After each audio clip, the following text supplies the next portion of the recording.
Well, welcome everybody to You Can't Make This Up. Wow, we've got to have a little bit of humor because there ain't nothing funny going on right now. So let's just try and have a little bit of humor. We even got the fire behind us. That's how hot things are getting. I can't wear a Billy Crone jacket today because it's so hot in here. It's crazy. But by the way, speaking of Billy Crone, he made a home and his team from Israel. In fact, we were with Billy and Bill Koenig at Brandon Holthouse's church in Bakersfield last night. It was a great time. Check it out. Love it. Hey, by the way, are you ready for You Can't Make This Up? Because I'm ready. Oh, this is live too. So be sure to send in your questions. Be sure to send in your comments because we would like to hear from you. I'd like to hear from you, especially if you have a good question. Listen, if you don't have a good question, don't send it. Remember those teachers that used to say things like, okay, children, there's no such thing as a stupid question. Well, there is. There are stupid questions. So let's just be real about it, all right? Everybody knows there is.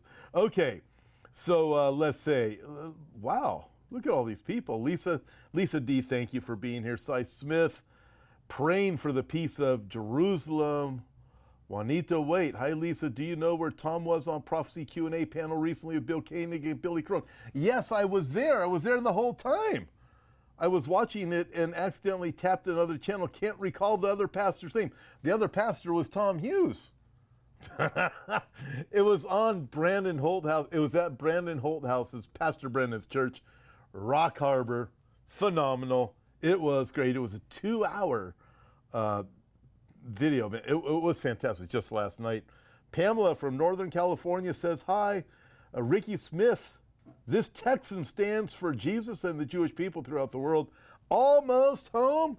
Amen. Okay, let's get going. Okay, you ready? Are you guys ready? Check this out. Start here. Let's go. We're going to go back because we need a little bit of humor, right? A little bit of reminder. So we're going to go back a little bit of time. Do you remember this? If you're old like me, you're going to remember. O.J. Simpson, remember that? Oh yeah, Domino's busiest day in history wasn't a Super Bowl. It was O.J. Simpson's chase with 95 million people watching. Okay, I got to ask you guys. So when was that? You guys, Craig, you remember 1993, 94? What was that? We'll find out when that was. So I got to ask you, show of hands. How many of you sat there and watched it? You got to be old enough to do that. If you were born after that, you didn't do it. But how many of you are old? You remember that? I watched it too. I didn't see very many hands go, but what a time. So I told you we were going to go back a little bit in time. I'll find out exactly when that date was here in just a second. But are you guys ready to roll? And we are going to take your questions, and we will get some serious stuff because we're going to have to, because we have to. But right now, let's just deal with a little bit more of the humor. Ready? I thought this one was kind of funny. Let's watch this. This is just, okay, I'm allowed to say the word stupid and idiot on this program. You guys know that, right? If those two words offend you, then you shouldn't watch this but I think you're going to say, this guy's an idiot when you're done watching this, or they're both idiots, or something like that. Watch this. Name an animal with 3 letters in its name. Dog. Dog, cat, bat, rat, ape, fly, bee, pig, hog, hen, eel, ant. Frog. Unbelievable. Something found in a refrigerator. Milk. Milk. A brand of gasoline. Shell. Regular. Oh my God. Something that comes with a summer storm. Rain. Snow. All right, we're not out of the woods yet. Let's see what the brother could do. I got good news and bad news. It's all bad news.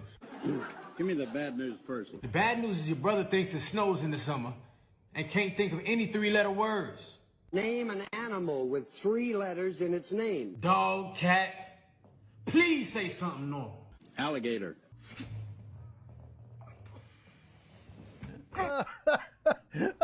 Okay, all right, that's...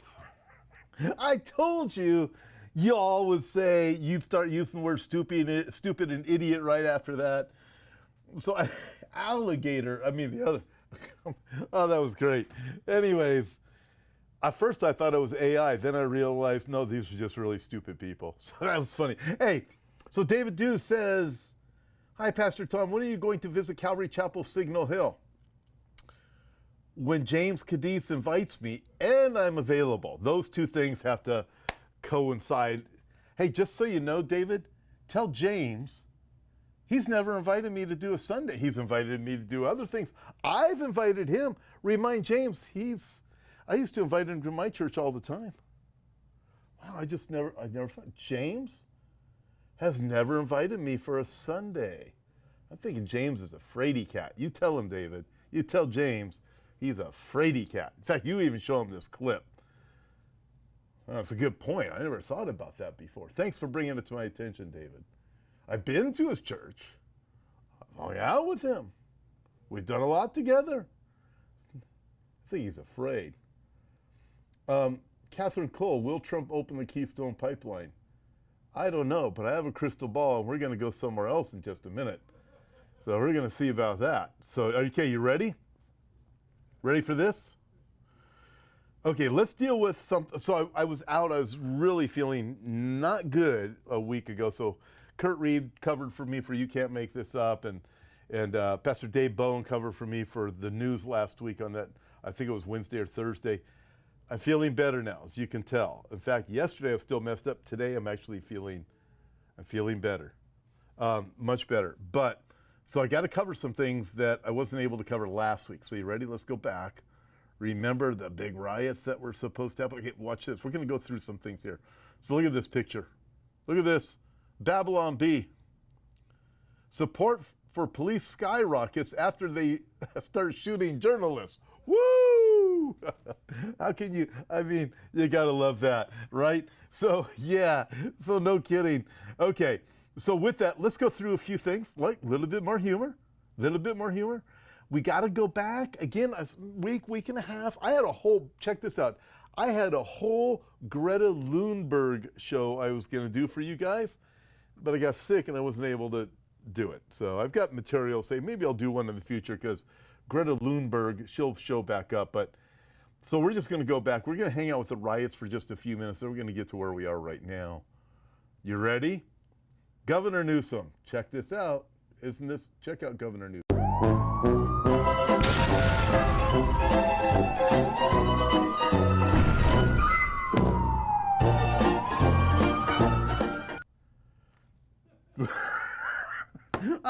Folks, I can't, okay, whose name was that? Let's see that post again.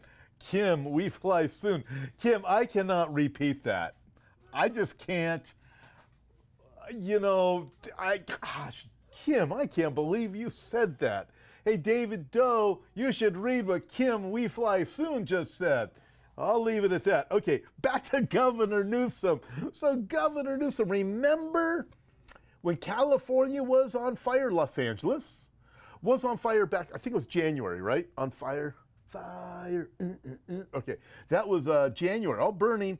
Newsom in his, let's make sure there's no water in dams. And Mayor Bass, I think her name is, in Los Angeles. By the way, I don't live in Los Angeles. Guess who does live in Los Angeles? James Cadiz lives, well, right on the border of Los Angeles. I'm like 2 hours away from that nonsense, just so you know. So Karen Bass, I think her name is, Mayor of Los Angeles. She's the one that made sure there was no water in the fire hydrants or reservoirs or something like that during the January fires. She's also the one that would only hire woke people for the fire department, wanted to get rid of all the real fire workers. Remember that? Yeah, the same one who said, hey, we aren't going to collect names and information of any criminals here, even if they're pedophiles and murderers, because we think that you should stay here in Los Angeles, California, and go around killing people and molesting them. So we don't want you to be shipped back to the country that you complained that you came from. And now you'll see you don't want to go back to the country you came from. You want to support that country here by tearing down American things.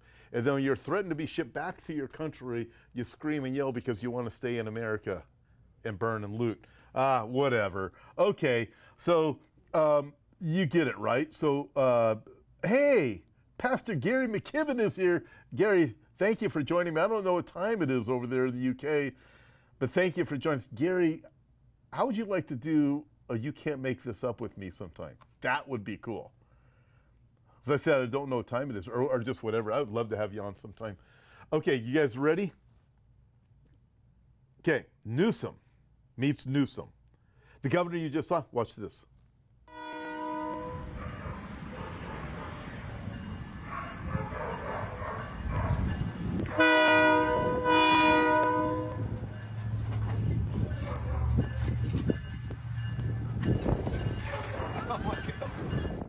The richest state in the Union now has the most poverty. The former middle-class paradise. So, listen, what do you see? Governor Newsom's the same guy who burns down California. This guy wants to be president. I don't know. He might be better than AOC, though. Anyways, his $24 billion homeless fix in that picture meets the $24 billion rail system. Just so you know, that's a picture out of Los Angeles. Homeless stuff everywhere, and the freight train trying to get through. Wow. I have friends in Los Angeles. I have friends there who love Jesus and are trying to do good work in a dark place, but what a bunch of insane stuff. By the way, praise the Lord that California has banned plastic straws, because wow, look, it's really helped out California. Check out this one, I think.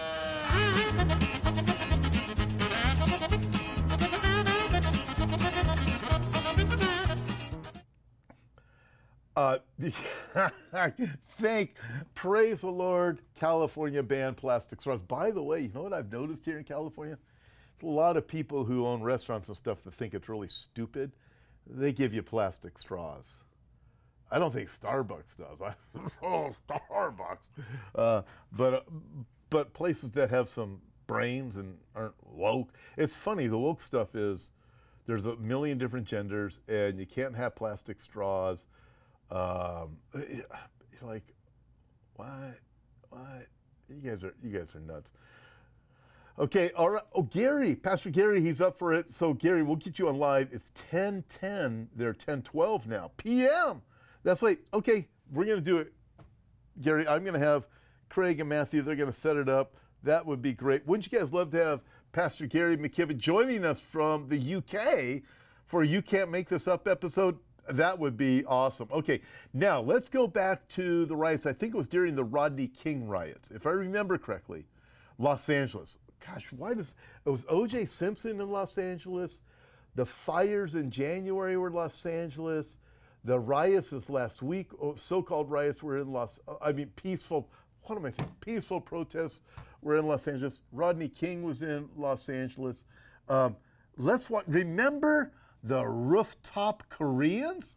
Remember? Okay, so again, you got to be old enough to remember this stuff. So you don't have to be like 100 years old, but you got to be as old as me. And at that time, you have to be old enough to be able to flip the channel, because I don't even think we had remote controls back then. Remember when you had to get off the couch and turn the channel? And you'd have to hit your TV on the side to get it into focus? Things have changed. Some of them are good. Okay, so check this out. Remember the rooftop Koreans? All right, for those of you who are a little bit younger, it was the Rodney King riots. Los Angeles was doing what it does every so many years, and people started tearing people out of cars, and people got killed. All kinds of people got killed. Burning places down, looting, stealing stuff. Typical LA fashion. Well, some Koreans got kind of ticked off in Koreatown. They got out their guns and they said, "You come after us, we'll take you down." And they did, and it was awesome. Am I allowed to say that? Well, I just did. Watch this. The rooftop Koreans. What happened moments later, the Korean merchants and store owners who own that shopping complex, they were talking to me for a moment. They said they were fed up. They walked away. Next thing I knew, they walked out of their stores. 3 of them were holding guns, and they just started firing at everybody and anybody.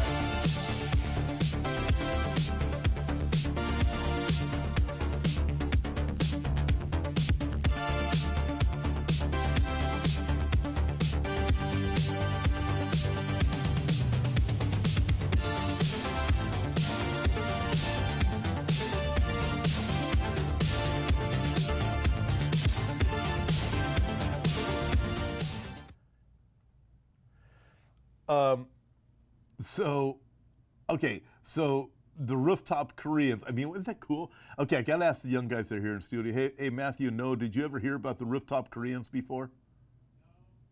Nope. Nope. Just got to be a little bit older to remember them. I know Craig knew about them because we were talking about them. Bring back the rooftop Koreans. Woo! Yeah, it's awesome. Just love it. Okay. Leslie Dutton says, just joining in. Has he, that would be me, addressed the Juneteenth Black Gay Trans celebration in Oregon yet? Leslie, there's so much crazy going on. I didn't even know there was one. Man, I'm so focused on the crazy, insane stuff going on in Los Angeles. I haven't even gotten out of Los Angeles yet. And a Juneteenth Black Gay Trans celebration in Oregon. I don't know. That is just wow. I don't know what to say. I'm stunned. This stuff just gets weirder and weirder every day. Okay. Hey, by the way, thank you, Heidi Yoder. It's my favorite program too. We all need a little bit of levity because in a minute we're not going to have levity, but we're going to be with it for just a little minute. And don't forget to send in your questions too. I'd love to answer questions while I can. So we're talking about ICE and what was going on last week. By the way, I was paying attention to some things. I didn't see this materializing the way that people said it was going to be. And it was an organic riot that was going to take place last Saturday. The whole of the United States is going to burn down. They're going to burn down the White House and all this different stuff. Just see a few things happen here and there, but so you know what it was? It was BLM, it was Antifa, it was organized. This was not an organic movement. It wasn't spontaneous. It wasn't a bunch of people. Have you seen the psycho people that were part of this stuff? They couldn't organize anything, but they could be paid a whole lot of money by George Soros and others. 198, mark it down, 198 Democratic organizations helped fund the so-called spontaneous organic riots last week. Follow the money. I hope these people who pay this money, I hope they go to jail.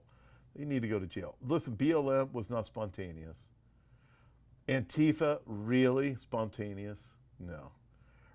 So this stuff wasn't either, but things be a little bit more controlled this time. Anyways, by the way, I did see a report that the feds aren't going to give any money for cleanup of the places that have been looted, burnt down, and torn down in sanctuary cities. So I can't wait to drive through LA on the way to the airport sometime and see what that place looks like. That's going to be interesting.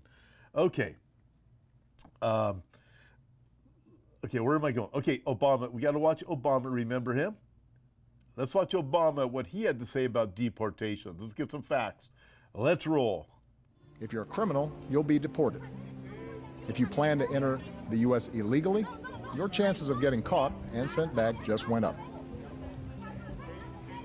The actions I'm taking are not only lawful, they're the kinds of actions taken by every single Republican president and every single Democratic president for the past half-century.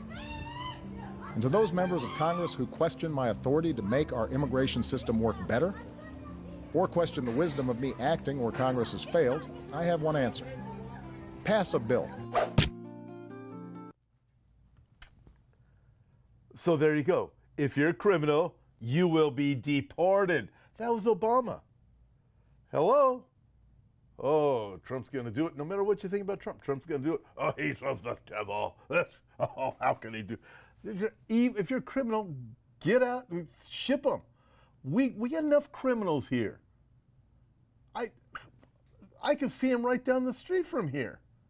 There's criminals. They've been let out of jail by Governor Newsom here in California. They ship them from places like Los Angeles. They light Los Angeles on fire, and then they get on a bus and come my way. Criminals. Ship them. Throw them in jail. In fact, it's very biblical. Book of Ecclesiastes even warns. If the sentence isn't executed speedily, then the criminal only is emboldened to do more. Check it out, Ecclesiastes. I think it's chapter 8, verse 12. We'll find out exactly what chapter and verse it is. I think it's 8, verse 12. Maybe 8, verse 9, but it's in there. Ecclesiastes chapter 8. Check it out for yourself. It's a warning. Remember Beretta? Don't do the crime if you can't do the time. Not anymore. Remember they used to say crime doesn't pay? Well, it does if you're in California. By the way, welcome Pookie. Okay, good to have you join us. Okay, let's go here for a few minutes, right? Let's turn over a little bit of let me put some thinking into this for all of us.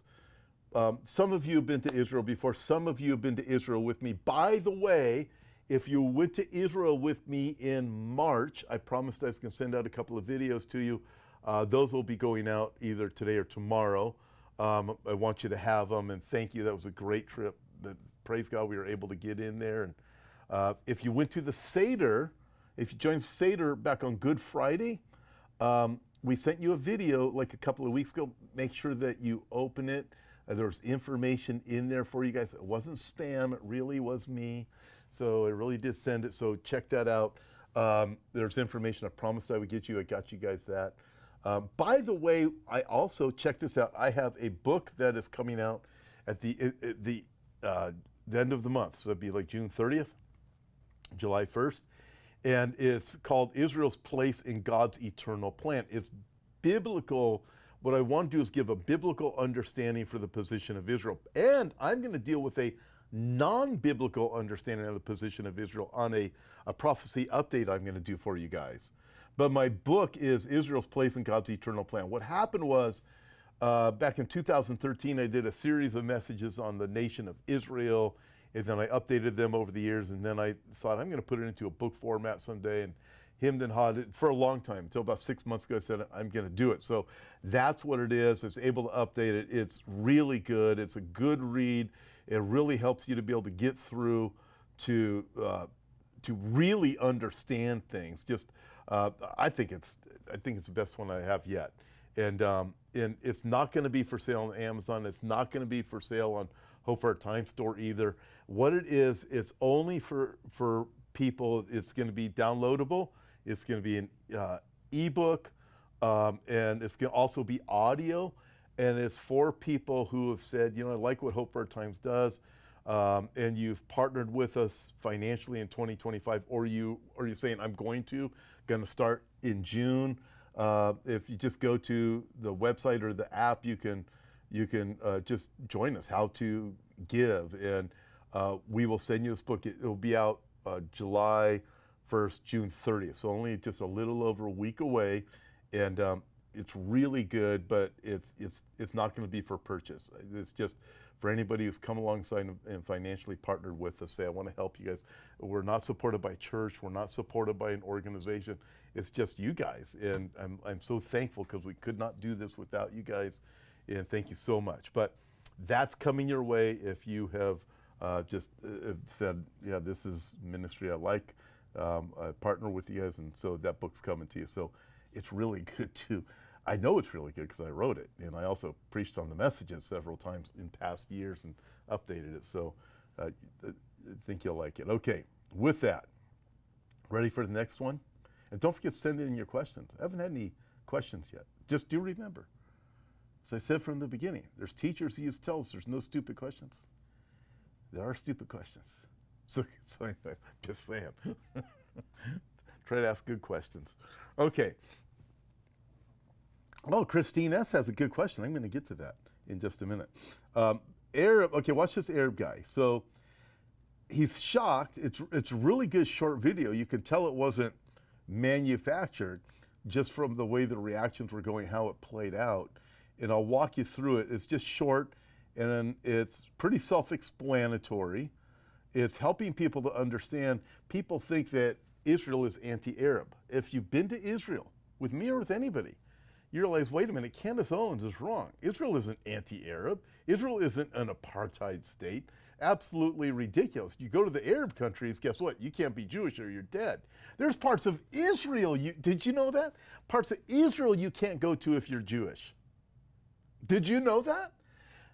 There's parts of Israel, all of Israel, anybody can go to, Jew, Christian, Arab. It doesn't matter. all of Israel, all Arabs can go to. But there are parts of Israel even Jews cannot go to this day. I bet Tucker Carlson didn't know that. I bet Candace Owens didn't know that. I can list a whole bunch of other people. Amazing. In Israel, parts where Jews can't go to. But Arabs are welcome everywhere. So just watch this and I'll help walk through it too. Syria. This is Israel. There is no apartheid. Do you see Jews like this in Syria? Hijab. Where Israel? This is hijab. Israel, not hijab. Yes, this is Israel. I can show you. This is Tel Aviv. This is Tel Aviv. Okay, this is Jaffa. You see there? This is Jaffa. I will show you the, okay, this is the Muslim people celebrating on the beach of Tel Aviv. And this is the helicopter of the IDF there. And this is, you see, this is Tel Aviv.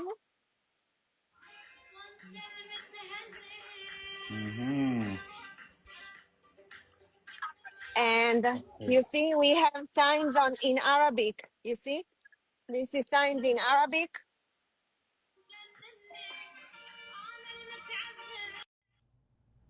So that was real straightforward. If that was scripted and planned, you would have had a lot more going on there. Just so that's Tel Aviv. For those of you who've been to Tel Aviv or Jaffa, you get it. You know, no, this is Israel. You can go anywhere if you're Arab, anywhere in Israel that you want to go. The women wearing the hijabs. Listen, I have a photo. Craig, maybe you can find that photo from when I was at, this is a few years back, I was on Mount Olives, and we're doing a video, and there's this woman, full hijab behind me, comes up taking a selfie. Folks, you got to see this, because it's really funny. But if you understand the dynamic, listen, Israel's not an apartheid state. It's just absolutely ridiculous. You have Arabs that are working the courts, in the Knesset, working in government, working in hospitals. It's just absolutely absurd. I know as many Arabs over in Israel as I do Jews and Christians that are over in Israel. And I look and go, I mean, I've even mentioned this to you, down a ministry that I personally support. I've been there with Jews and Arabs who have come to faith in Yeshua, worshiping the Lord Jesus Christ. I've been there personally, and I've seen it many times. I think I've led tours to Israel since it reopened after COVID, so it was 21, 22, whenever that was. I think 5 or 6 tours now, and I've been there just myself a few times too.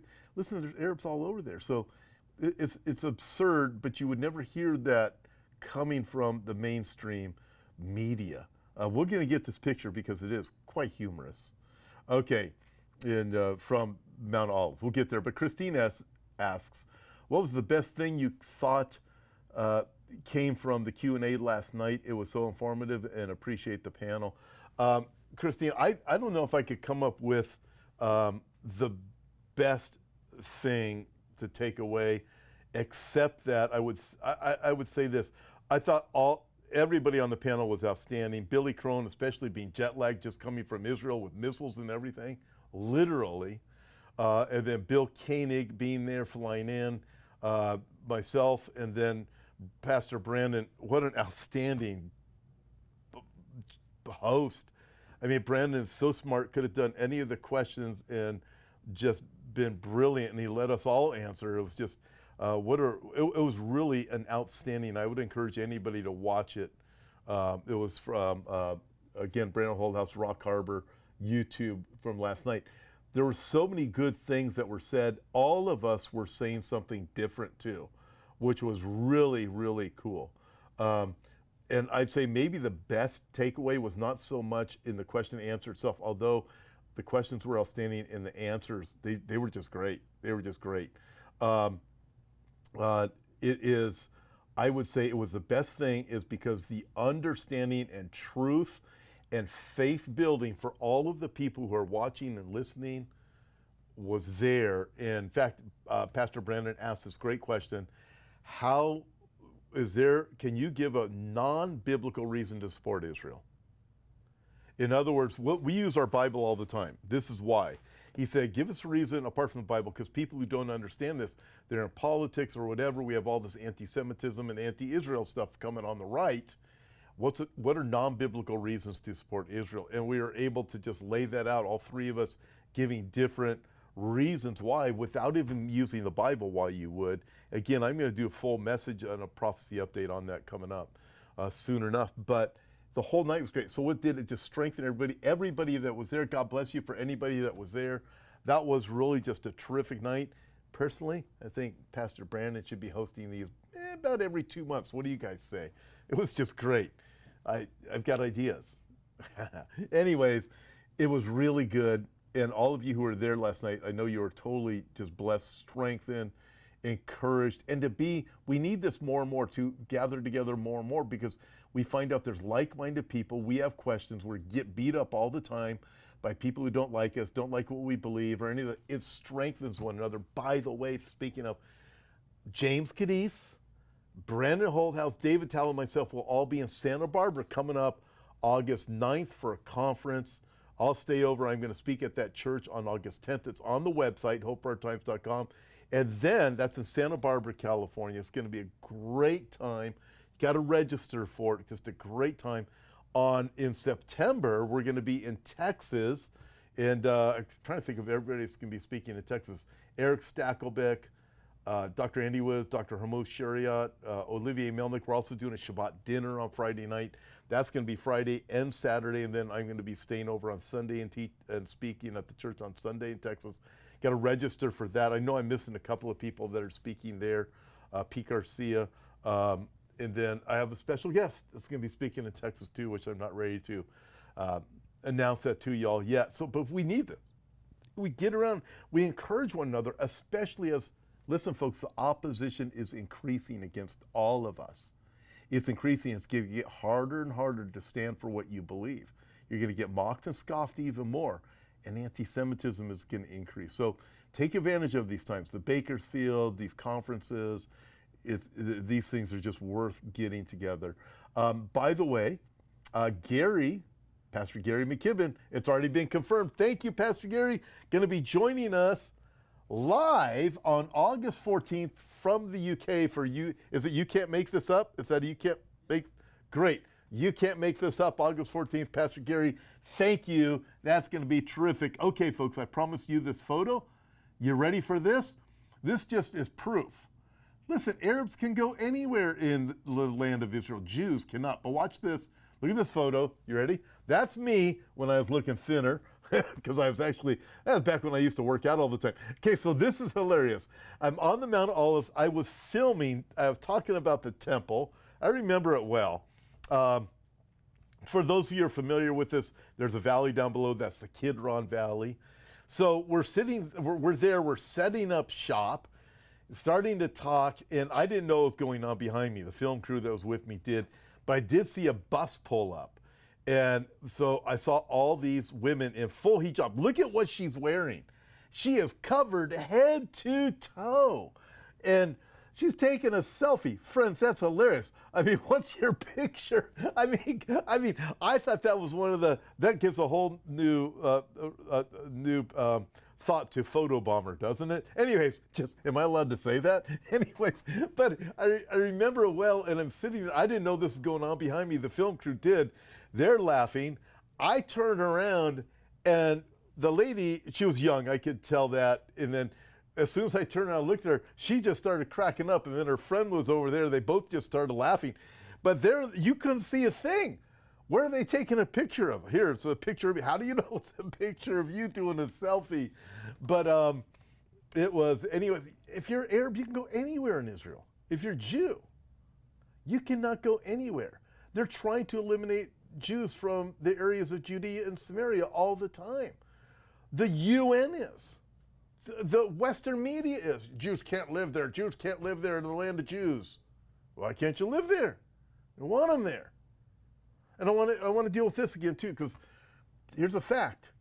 There's many people in the Western media say, those aren't really Jews that are living over in Israel. Well, who are they then?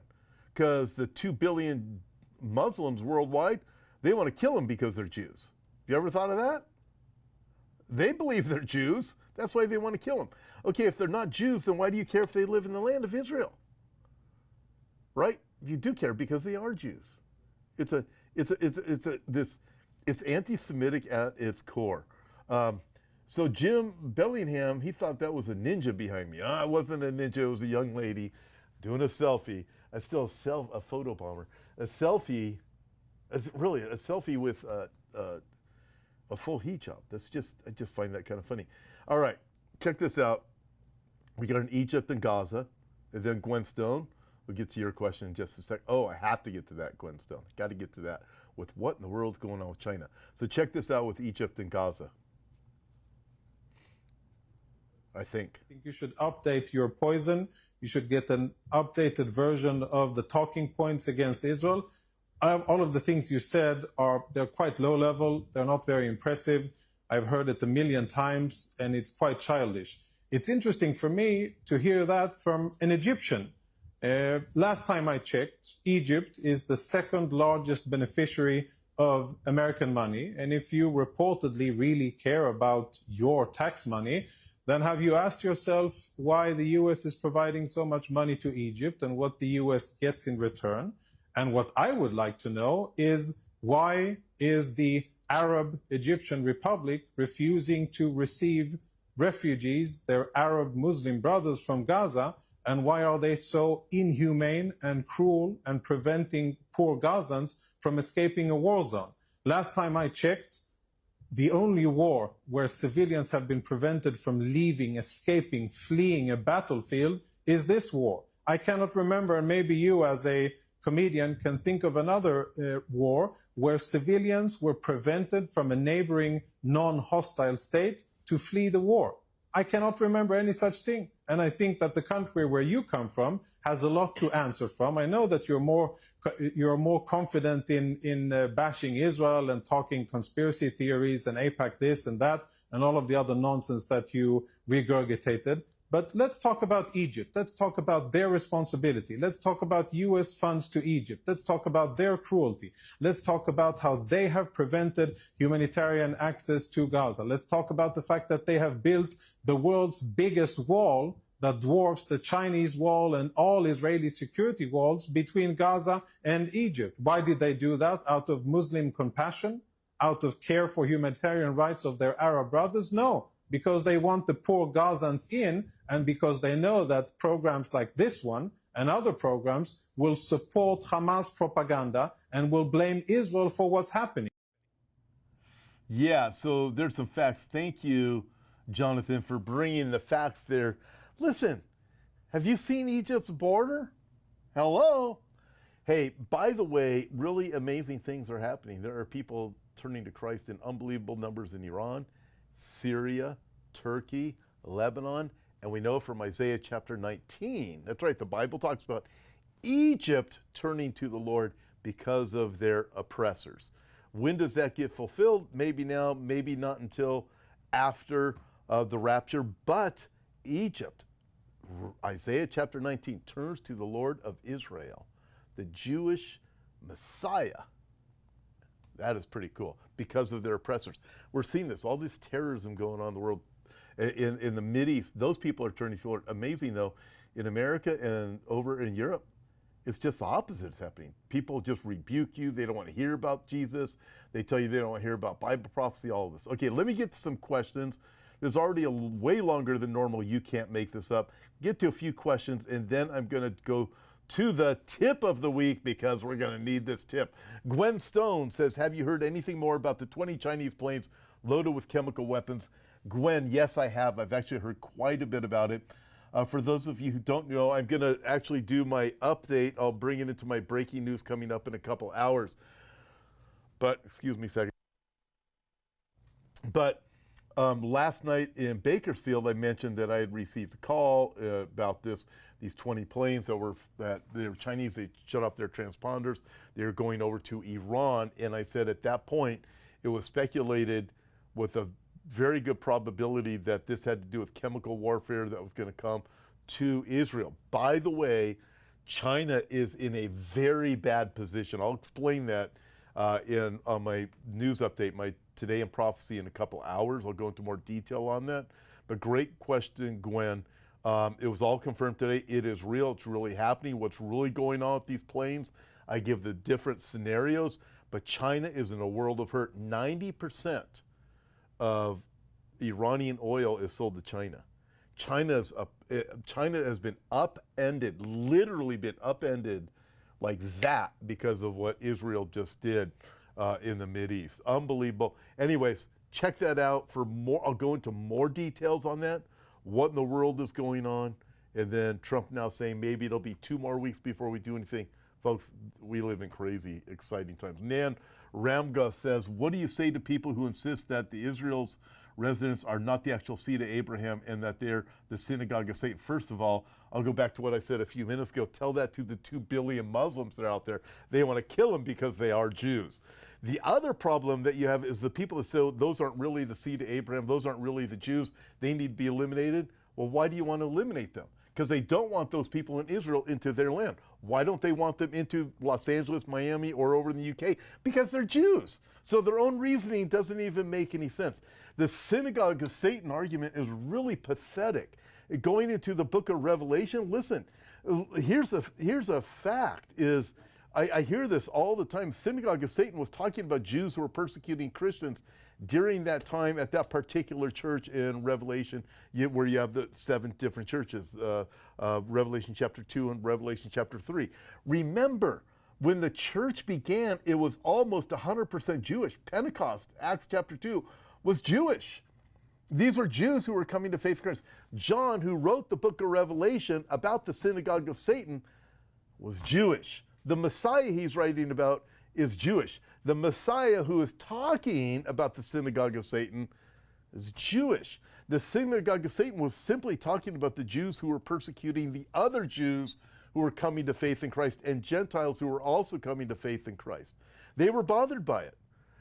Remember, if you go back to the time when Jesus was crucified, what happened? You had Jews who were believing in Christ, Palm Sunday, and you had the Jewish religious leaders who were very upset in the Sanhedrin, Pharisees and Sadducees, very upset because the people's hearts were turning over to Jesus. They couldn't accept Jesus as the Messiah. It's no different than today. In fact, when you go to Israel, listen, you meet with Orthodox, or I would say especially the ultra-Orthodox Jews, they're not interested in Jesus. And you start to get the dynamic of what that is really all about. So, yeah, man, I've heard this argument so much about it. It's just like, people just want to immediately go and blame the Jews for everything. But I'm telling you what, this is going to be a great thing for me to go into detail. I'm going to do a prophecy update, probably on a Sunday night, coming up, where I'm going to go into detail the non-biblical reasons for Israel. Should you support them? And then I want to deal with some specific things in more detail, like the synagogue of Satan and the seed of Abraham, looking at Romans chapter 9, for example, chapter 10, chapter 11, looking at these different chapters.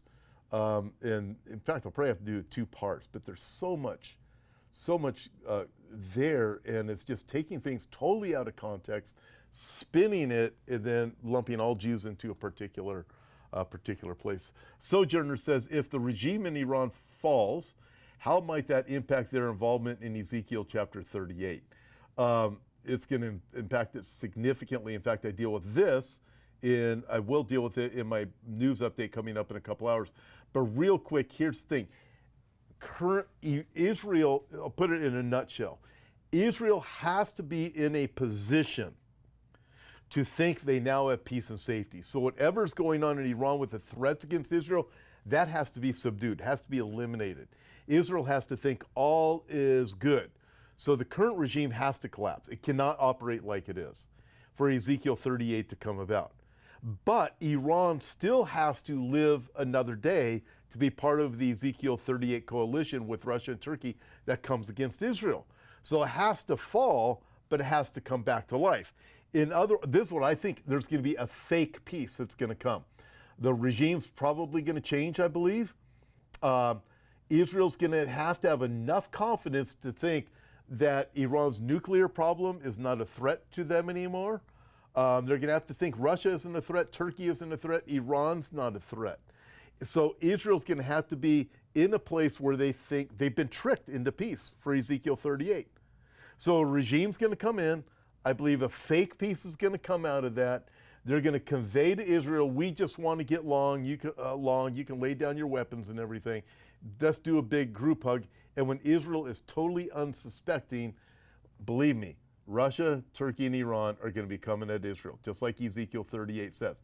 Ezekiel 38 verse 11 says Israel will be dwelling without bars or gates in peace and safety. So Israel has to get there right now, and the attack will be a surprise attack. Right now, it'll be no surprise attack. Israel has to get to a place where the Iran regime is changed and subdued, so Israel thinks all is good. And then sometime after that fake peace, it will be fake, they're going to come after them. So Iran's going to be subdued and then live to come back another day to attempt to go after Israel. Not going to work. God's going to deal with them. But check out my news update coming up in a couple hours to go into more detail. Pastor Gary McKibben, thank you, Gary. Do you think the Strait of Hormuz will see disruption? And if it does, are we likely to see world pressure to end conflict because of financial implications? Gary, that's a great question. One you and I should maybe go back and forth. I asked Don Stewart about that the other day when I had him on. Do you think it's going to happen? He said, no, I don't think it's going to happen. He gave various reasons why, and a lot of it had to do with Israel's in a very bad position, or Iran, excuse me, is in a very bad position to be able to bring that about at this point. But it was a great talking point that he and I went back and forth on, because I had the exact same question that you did as I asked Don that. So interesting dynamic when we look at all of the things that are happening right now, especially with China being involved, but Iran has to be subdued. But live enough to come back another day for the Ezekiel 38 battle that's going to come against Israel. All right, with that, I tell you what, I'm going to show you one short video. Can we show the Van Jones video, and I'll explain why? Okay, and then the tip of the week. So this Van Jones, remember, he was part of the Obama administration, but he reasons why. Why do you hate the Jews? And he uses the Russians and Ukrainians to help with the logic. It doesn't even make any sense. This Van Jones, who was part of Obama, I couldn't stand the guy. But he reasons this, and you go, makes a lot of sense. Why are the Jews hated? Watch this. Jews firebombed in America. So back to back. And I'm seeing people online going, well, what about Gaza though? Hold on a second. That doesn't make a lot of sense, guys. That's new. That's different. That's not who progressives have been. How do you know you're being tricked or manipulated into being an anti-Jewish bigot or an anti-group bigot when you start holding that group to different standards? Well, let's look at this. Let's take the same logic forward. There's a conflict right now in Ukraine, Russia versus Ukraine. There are people on the left who are passionate that Vladimir Putin is wrong in that. I don't see any progressives going into Russian neighborhoods and shooting Russians, saying, I'm going to send a message to Vladimir Putin. And if a progressive did that, we would say, you're crazy. What are you talking about? That's totally nuts. Or, by the way, people on the right who think Putin is in the right, they're not going into Ukrainian American neighborhoods and shooting at Ukrainian Americans. And if they did, the whole world would say, are you crazy? So, I mean, just the logic behind it. Why is there so much hatred towards Jews? And I know what the vitriol is going to be on the comments later on. Well, all we do is just delete all the anti-Semitic stuff, so much of it. But you look at it, you go, it makes no sense unless you understand, wait, there's a very dark spiritual underlying thing that is at play here from the enemy himself to eliminate the Jews. Why? Because Jesus was Jewish. He said, I'm coming back to the Jews. And when Jesus comes back to the Jews, Satan's going to be cast into the lake of fire. And he ain't going to like that. And he wants to keep that from happening. The only way you can keep that from happening is to eliminate the Jews from the planet and eliminate them from the place of Israel. That's why we have all this anti-Semitism. God picked a people, Abraham, Isaac, and Jacob. He picked a people. He made the Jews. He's the one who made a specific people, the Jewish people. No matter what Hank Hanegraaff says, They're different. God made them for a specific purpose. And then he gave them Jerusalem. He gave them Zion. God came up with the word Zion. God created it. He gave them Zion, Jerusalem. And then the Davidic covenant, that the Messiah would come from the Jews, the tribe of Judah, the lineage of David. And the Messiah would come. And the Messiah himself, the Jewish Messiah himself, said, guess what? I'm coming back to the land of Israel, to the Jews, the 12 tribes of Jacob, going to rule and reign there, just like the Bible says. And guess what? Satan's going to be cast into the lake of fire. When I come back, I'll be back. Satan doesn't want that to happen. The only way he can eliminate Jesus from coming back is to eliminate the Jews. That's why it's a spiritual battle. With all of that said, listen, let's get our tip of the week. This is a very long, you can't make this up, longest one I've ever had. Tip of the week. Just because you said, bless your heart, doesn't mean it wasn't an insult. The Lord knows. That's for all of you who live in the southern states of the United States of America. I had to learn when I was down there visiting the southern states, when somebody came up to me and said, young man, bless your heart. I thought they were giving me a compliment and want me to be blessed. And I found out, oh no, it wasn't that at all. What they really meant is, bless your heart, you're a jerk-faced, moron, stupid idiot. That's what they really meant. Anyways, bless your hearts. God bless you guys. See you Sunday. Yeah, Sunday morning. Join me Sunday morning. I'd love to have you join me Sunday morning. And Sunday night, I'll do a prophecy update and back to the life of David this Sunday night too, unless something really big happens between now and Sunday night. God bless you guys.